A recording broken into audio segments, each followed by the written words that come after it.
देखो, कोई भी बदलाव है, कोई भी चेंजेज है पुण्यात्माओं, समय आने पे ही होगा, जब उसकी आवश्यकता होगी और जब भगत समाज को उसकी आवश्यकता महसूस पड़ेगी और जब परमात्मा चाहेगा और जब हम उस अपडेट को समाने के लायक हो जाएंगे, जब हम उस बदलाव को, उस परिवर्तन को हजम करने के लायक हो जाएंगे, उसी समय परमात्मा वो अपडेट संगत में करवाएगा। तो नित्य नियम में हम संध्या आरती करते हैं सभी भाई बहन, और संध्या आरती में पेज नंबर 61 पे जब हम जाते हैं, 61 पेज नंबर पे, संध्या आरती में पेज नंबर 61 पे जब हम जाते हैं तो एक वाणी आती है, वाणी नंबर 19 है, पेज नंबर 61, वाणी संख्या 19। इसमें एक वाणी है कि नाम लिए से सब बड़े रिंचक नहीं कसूर, गरीबदास के चरणों की मैं सिर पर डारूं धूर।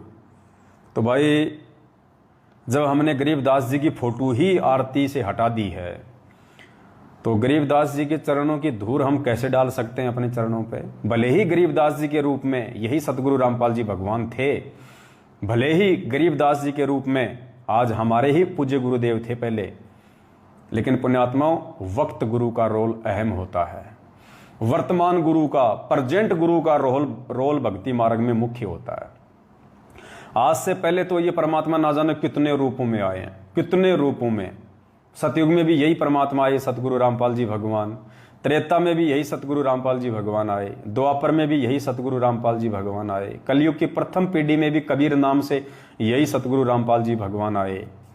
गरीबदास जी के रूप में भी यही सतगुरु रामपाल जी भगवान आए, और आज भी यही भगवान आए। तो हम कितनों को पूजेंगे भाई? कितने रूपों को पूजेंगे?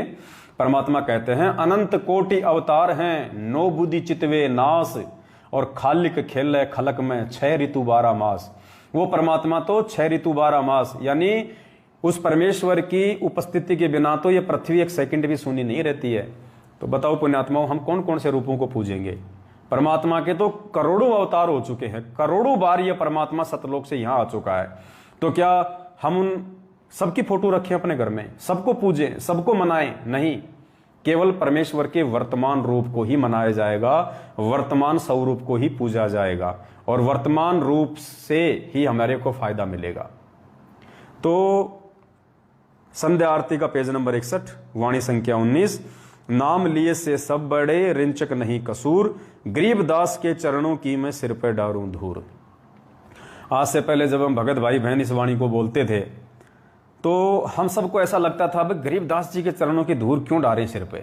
हमारे तो गुरु सतगुरु रामपाल जी भगवान है, उनके तो हम खा जाएं, उनके चरणों की धूर तो हम खा जाएं, सिर पे डालने की तो दूर की बात है।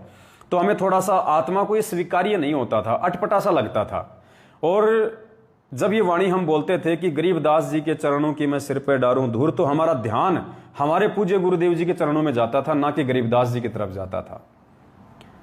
दास भी जब से नाम लिया है तब से दास को परमात्मा ने सद्बुद्धि दी है। वाणी जरूर दास बोल रहा था, लेकिन ध्यान हमेशा सतगुरु रामपाल जी भगवान के चरणों में जाता था उस समय, ना कि गरीबदास जी के।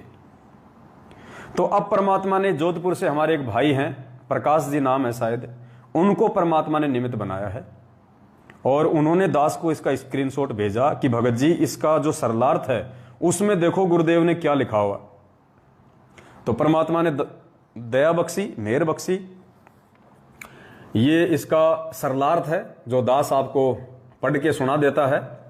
ये यथार्थ भक्ति बोध का अनुवाद है, और इसमें यथार्थ भक्ति बोध का जो अनुवाद है ना, सरलार्थ वाला, नित्य नियम की हम जो ये नित्य नियम जो करते हैं रोजाना, तीनों समय की आरती, इसका जो अनुवाद है, जो सरलार्थ है, वो परमात्मा ने इस पुस्तक में किया। ये मैंने छपवाई है अलग से, ये मतलब दास ने नहीं छपवाई है, हम लोग हिसार गए हुए थे तो वहाँ पे हमारी जो सुलीखा बहन है उन्होंने छपवाई थी।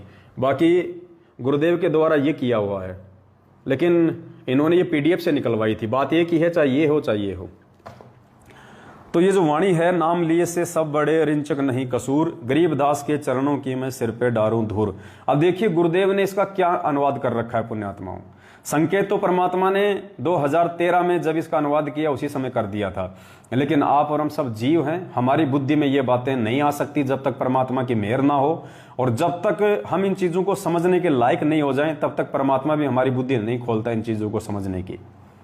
तो हम में से काफ़ी भाई बहनों ने इस पुस्तक को पढ़ा है, इसका अनुवाद भी पढ़ा है, लेकिन ये चीज़ हमारे दिमाग में नहीं आई। जब ठीक का समय आया तो उस भाई को परमात्मा ने निमित्त बनाया, उस भाई ने दास को भेजा, दास आप जीव तक पहुंचा रहा है।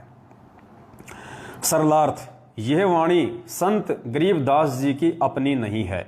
क्या कह रहे हैं गुरुदेव कि ये जो वाणी है ना, ये संत गरीबदास जी की अपनी वाणी नहीं है, ये किसी प्रशंसक ने बनाई है जिसने आरती के साथ साखी जोड़ी है। गुरुदेव कह रहे हैं कि ये जो वाणी हम बोलते हैं ना, ये नाम लिए से सब बड़े रिंचक नहीं कसूर, गरीबदास के चरणों की मैं सिर पे डारूं धूर। तो गुरुदेव इसके सरलार्थ में कह रहे हैं कि पुण्यात्माओं, ये जो वाणी है, ये वाणी गरीबदास जी की वाणी नहीं है, ये गरीबदास जी को चाहने वाले उनके किसी प्रशंसक ने यहाँ पे साखी के रूप में लिखी है। फिर भी हमारे लिए संत गरीबदास जी आदरणीय हैं, हम इन्हीं की अमृतवाणी से ज्ञान ग्रहण करते हैं, साधना करते हैं। संत गरीबदास जी का मानव मात्र पर विशेष उपकार है, इसलिए संत गरीबदास जी को बुलाया नहीं जा सकता। जिस महान आत्मा को परमात्मा मिले उनका नाम बोलने से भी पुण्य होता है। ठीक है, बहुत अच्छी बात है। पुण्य था उस समय जब गरीबदास जी महाराज जी थे, और परमात्मा तो सभी का आदर करेंगे, सभी का सम्मान करेंगे, क्योंकि एक वाणी है कि शिष पूजे गुरु आपना और गुरु पूजे सब साध, कहे कबीर उन दोनों का मता अपना अपना अगाध।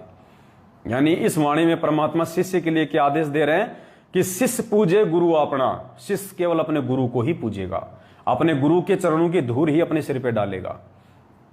और गुरु पूजे सब साध, गुरु सभी साधु संतों की महिमा गाएगा। और कहे कबीर उन दोनों का, किसका? गुरु का और शिष्य का, मता अपना अपना अगाध। तो यहां जो परमात्मा ने लिखा है वो किसी दूसरे भाव से लिखा है, और हमने जो इस वाणी का अनुसरण करना है वो वास्तविक भाव से करना है। तो यह वाणी संत गरीबदास जी की अपनी नहीं है। अब संत गरीबदास जी की अपनी वाणी नहीं है तो फिर हमारे को चेंज करने में कोई शर्म नहीं आनी चाहिए, हमारे को इस वाणी को बदलने में कोई शर्म नहीं आनी चाहिए, क्योंकि गरीबदास जी की खुद की वाणियों को चेंज ना करने का आदेश है।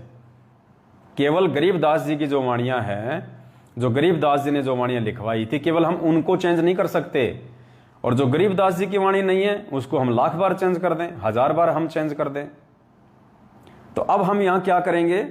ये वाणी संत गरीबदास जी की अपनी नहीं है, यह किसी प्रशंसक ने बनाई है। अब ये वाणी बनाई किसने? किसी प्रशंसक ने, गरीबदास जी को चाहने वाले ने।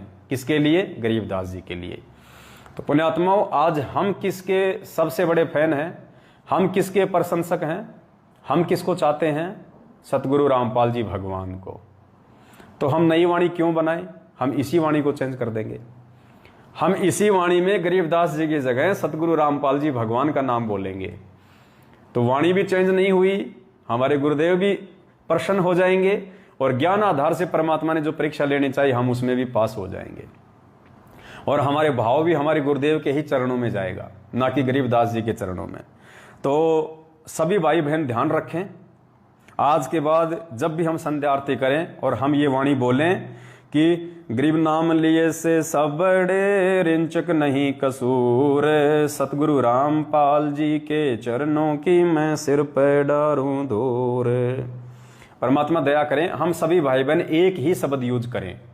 अब इसमें सभी भाई बहन अपने अपने हिसाब से मत जोड़ लेना कि बंदी छोड़ रामपाल जी के चरणों की मैं सिर पे डारूं धूर, या बंदी छोड़ सतगुरु रामपाल जी भगवान के चरणों की सिर पे डारूं धूर, या परमेश्वर सतगुरु रामपाल जी के चरणों की सिर पे डारूं धूर। नहीं, जो परमात्मा इस कुत्ते को निमित्त बना के आप जीव तक मैसेज पहुंचा रहे हैं वही शब्द हम यूज करेंगे। तो जब भी हम कहीं इकट्ठे होकर आरती करेंगे, साथ संगति में या आने वाले समय में आश्रम में, तो एक ही वाणी सबके मुख से निकले, एक ही नाम सबके मुख से निकले।